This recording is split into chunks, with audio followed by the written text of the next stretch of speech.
நம சிவாய வாழ்க. எல்லோரும் நலமாக இருக்கிறீங்களா? பார்த்துட்டிங்கன்னா உங்களுக்கு பயிற்சி குண்டலினி யோகா. அதாவது நம்ம குண்டலினி மேலே எலும்பி கீழே வந்துடும்னு சொல்லியிருக்கேன். குண்டலினி மேலே நிரந்தரமாக எலும்பாது, எலும்பி அங்கே நிற்க முடியாது. அது கீழே உங்களுக்கு அந்த குண்டலினி மேலே எலும்புகிற உணர்வுகள்லாம் உங்களுக்கு வருங்கிற ஒரு பயிற்சி கொடுத்துட்டேன்.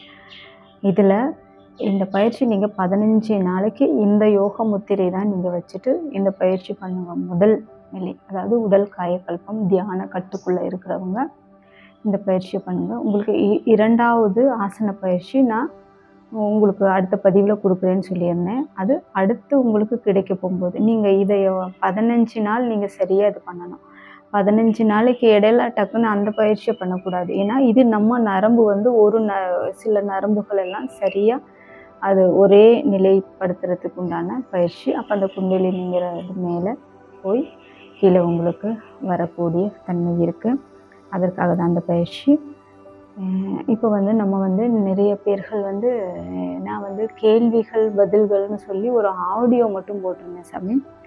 நீங்கள் நிறைய கேள்வி கேளுங்க, அந்த ஆடியோவில் உங்களுக்கு கிடைக்கும் அப்படிங்கிற மாதிரி போட்டிருந்தேன். அந்த ஆடியோ இருக்க போகும்போது நமக்கு கேள்விகள் கேட்கல சாமி. அதனால் அந்த கேள்வி பதில்களை நான் நிறுத்திட்டு இப்போ உங்களுக்கு பயிற்சிகளை கொடுக்குறேன். நம்ம அந்த 6 மாத காலம் எவ்வளோ பயிற்சிகள் கொடுக்க முடியுமோ அவ்வளோ பயிற்சிகள் உங்களுக்கு தவத்தின் ஒரு சில விஷயத்தை கொடுக்கலாம்னு இருக்கும்போது நம்ம இந்த கேள்விக்கு பதில் சொல்லும்போது என்ன ஆயிரும்னா நமக்கு அது தடையாயிரும். நிறைய பேர் கேள்வி கேட்பாங்க. கேள்விக்குன்னு நான் ஒரு சில காலகட்டம் கொடுத்துருந்தேன், அதில் யாரும் கேள்வி கேட்கவில்லை. அதனால் இப்பொழுது அந்த கேள்விக்கு உண்டான பதில் நான் சொல்ல இங்கே நமக்கு நேரம் இருக்காது. முற்றிலும் பயிற்சி தான் சாமி. அப்புறம் இப்போ கேட்டிருக்க கேள்வி இறைவன், ஸ்தலம், கோவில், மந்திரம் சொல்லி கேட்டிருக்காங்க. அது நம்ம எல்லோருக்கும் முக்கியமாக தெரிஞ்சிக்கக்கூடிய ஒன்று நல்ல கேள்வி தான். அது தவம் பண்ணுறவங்க எல்லாமே இதை மிக சிறப்பாக அறிஞ்சிக்கக்கூடியது தான். மந்திரம் எதனால் சொல்கிறோம் அப்படிங்கிறது தெரிஞ்சுக்கலாம். அதாவது பார்த்துட்டிங்கன்னா சாமி, எல்லா மதத்தை சார்ந்தும் சொல்கிறேன். அதாவது மதம்னு சொல்லும்போது மதத்தை பேசுகிறீங்களான்னு கேட்பாங்க. இல்லை, எல்லா மதம், அதாவது தனித்தனி கடவுளை கும்பிட்றவங்க தனித்தனி மதம்னு சொல்கிறாங்க. ஆனால் நம்ம எல்லாருமே ஒரே கடவுளை தான் கும்பிட்றோம். அது எல்லார் மனதுக்கும் தெரியும். ஆனால் மேல் மனது ஏற்றுக்காது, உள்மனது இதுதான் நிஜம்ங்கிறது இருக்கும். அது நிஜம்தான். பார்த்துட்டிங்கன்னா நம்ம முதல்ல இந்த சர்ச்சில் எல்லாம் மண்டிட்டு ஜெபிப்பாங்க. அங்கே சொல்கிற மந்திரம் எதற்காக, அங்கே செய்கிற காயக்கல்பத்தை முதல்ல நம்ம சொல்லுவோம். அங்கே போனீங்கன்னா முழங்கால் போட்டு மண்டிட்டு ஜெபிப்பாங்க. அந்த முழங்கால் போட்டு மண்டிட்டு ஜெபிக்கும் போகும்போது உப்பு, வாதம், பித்தம், நீர், இடுப்பு வலி, பெண்களுக்கு, ஆண்களுக்கு அந்த தொப்பை குறைவு, இந்த நரம்பு பிரச்சனைலாம் முதல்ல முட்டி போடுறதுனால அவங்களுக்கு சரியாகும். இப்போ யாருமே முட்டி போடுறது கிடையாது. முட்டி போடுறதுனால இந்த மாதிரி ஒரு நிலை உருவாகும். அப்போ நம்ம அழுது ஜெபம் பண்ணணும்னு சொல்லுவாங்க. அழுகும்போது நம்மளுக்கிட்ட இருக்க மன அழுத்தமெல்லாம் தீந்துரும். நம்ம உடல் காயக்கல்பமாகும். அந்த வலிகளும் வேதனைகளும் இருக்க போகும்போது நமக்கு அது நோயாக மாறிடும். அப்போ அழுக போகும்போது என்ன ஆயிரும்னா நமக்கு அது ஒரு காயக்கல்பமாகி அதையே இறைவன்ட்டு அழுது சொல்லும்போது நம்ம பாரங்கள் குறையும். அங்கே ஒரு மருத்துவமும் தான் இருக்குது. அப்புறம் ஸ்தோத்திரம்னு சொல்ல போகும்போது, அல்லேலூயான்னு சொல்ல போகும்போது நம்மளுக்கு அந்த சக்கரம் வெளிப்படையும். சோஸ்திரம் அப்படின்னு சொல்லும்போது நம்மளோட உள் ஆற்றலை பெருக்கிக் கொள்ளும்.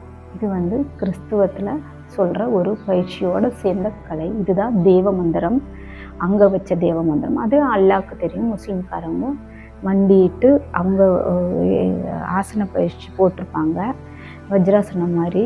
அந்த ஆசன பயிற்சியில் அவங்க கீழ் நோக்கி மேல் நோக்கி முதுகு தண்டுவடை நேராக நிமித்துற மாதிரி முதல்ல அந்த குண்டலினி சக்திக்காக தான் தொழுகுவாங்க. தொழுது கடைசியில் இந்த ஆற்றலை பெற்றுக்கொண்டு ஆகாயத்தையோட சக்தியும் உள்ளே எடுத்துட்டு பிரபஞ்சத்தில் இருக்க 5 பஞ்சபூதத்தை சக்தியும் உள்ளே எடுத்து அவங்களுக்குள்ளான ஒரு மந்திரம் சொல்லுவாங்க. அந்த மந்திரத்திலையும் ஆற்றலை அதிகரிக்கக்கூடிய மந்திரம். வாயிலேருந்து எல்லா சக்கரமும் நம்மளுக்கு மந்திரம். இப்போ நம்ம சிலைகளுக்கு உண்டான மந்திரமும் சிலைகளுக்கு உண்டான விஷயம் என்ன பண்ணுறாங்கன்னா, இதை விட கொஞ்சம்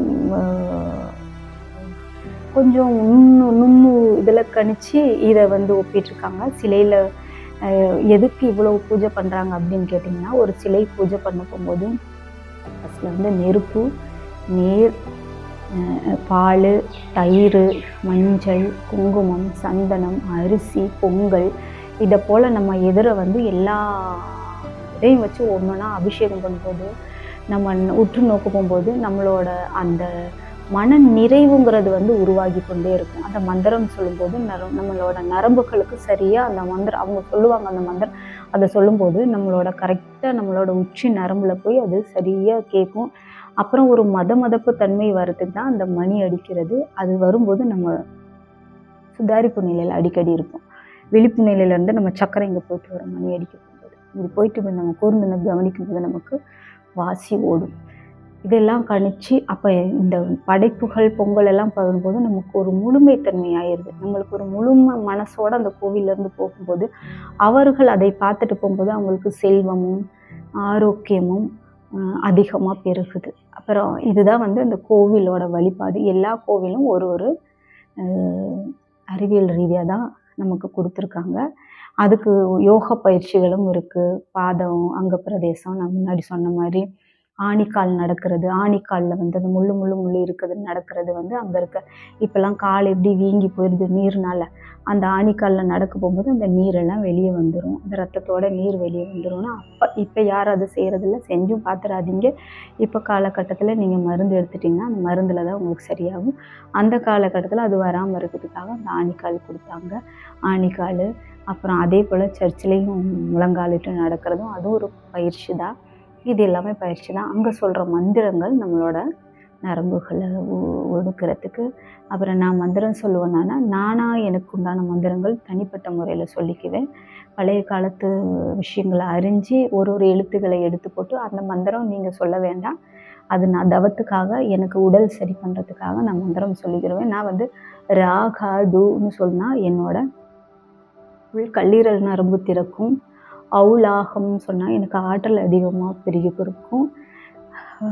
பௌதாகம்னு சொன்னால் எனக்கு வந்து நல்ல ஒரு அதிக ஆற்றலை உருவாக்கி கொடுக்கும். இந்த மந்திரங்கள்லாம் எடுத்து நான் எனக்கு மட்டும் சொல்லிக்குவேன். என்னென்ன பண்ணால் இந்த மந்திரங்கள்லாம் நம்ம நரம்புகளை வெளிப்படைய வைக்கிறது, நம்ம உற்சாகமாகறதுக்கு. தா எழுத்து சொல்லும்போது நம்மளோட விசுத்தி ஓப்பன் ஆகும். தா சார்ந்து சொல்லும்போது நான் 1, 2 உங்களுக்கு சொல்கிறேன் பாருங்கள். இப்போ பாருங்கள், உங்களுக்கு சுடுமணி நதி இங்கே வந்து நிற்கும் பாருங்கள்.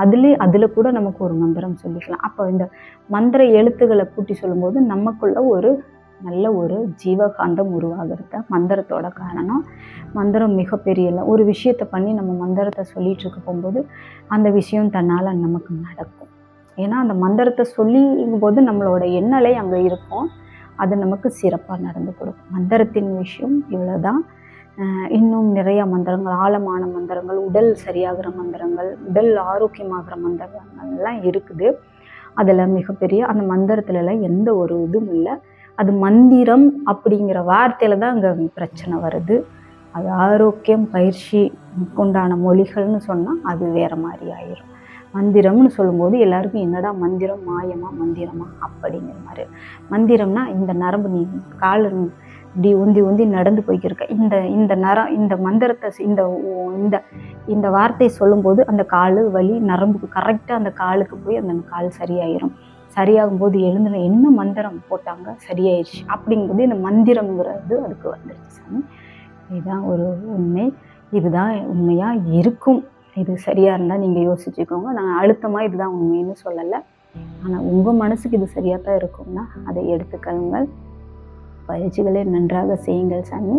அதே போல் இறை வழிபாட்டுக்கு ஆற்றலை பெறுகிறதுக்கு ஏகப்பட்ட முத்திரைகளை பற்றி சொல்கிறேன். முத்திரை வைக்க போகும்போது அதோட நன்மையை சொல்கிறேன். நம்ம இப்படி ஒரு முத்திரை வச்சா சரியாக இருதய நரம்புக்கு தான் போகணும் எண்ணலை. நம்ம இப்படி ஒரு முத்திரை வச்சா சரியாக நம்மளோட முதுகு தண்டுவடை சென்டருக்கு தான் போகும் அந்த எண்ணல். நீங்கள் எந்த மனக்குழப்பத்தில் இருந்தீங்கனாலும் இந்த முத்திரை வைக்கும்போது நீங்கள் அங்கே தான் நிற்பீங்க. அது இயற்கையாகவே உங்களை அங்கே நிறுத்திடும். இதுதான் முத்திரைக்கு உண்டான விஷயம். முத்திரை வைத்து மந்திரம் சொல்லி கடவுளர்களை ஆசீர்வாதத்தையும் கடவுளோட ஆற்றலையும் பெற்றவர்கள் ஏகப்பட்ட பேர் இருக்காங்க. தவமும் யோகாவும் பண்ணாமல் தவமும் யோகாவும் பண்ணி ஏகப்பட்ட ஆற்றலை பெற்றவர்கள் இருக்காங்க. எந்த தவமுமே பண்ணாமல் தன்னை தனிமையாக்கி அமைதியாக இருந்தும் இறைக்குள்ளே இருந்து குண்டலினி மேலே எழும்பி ஆற்றலை பெற்றவர்களும் இங்கே இருக்கிறாங்க. எதுவுமே இல்லாமல் எல்லா வேலையும் சரியாக செய்து தன்னோட வாழ்க்கையில் சரியாக இயங்குனவர்களும் அந்த நிலைக்கு அடைகிறாங்க. இதுதான் நிஜமான உண்மை சாமி. நல்லா ஆழமாக புரிஞ்சுக்கோங்க. மந்திரத்தின் விஷயத்தை நீங்கள் கோவில் வழிபாடுகள் விஷயத்தை நீங்கள் முழுமையாக தெரிஞ்சிருப்பீங்கன்னு நினைக்கிறேன். அடுத்த பதிவில் உங்களுக்கு பயிற்சிகள் ஒவ்வொரு முத்திரையாக நான் உங்களுக்கு தரேன். சிவாய வாழ்க.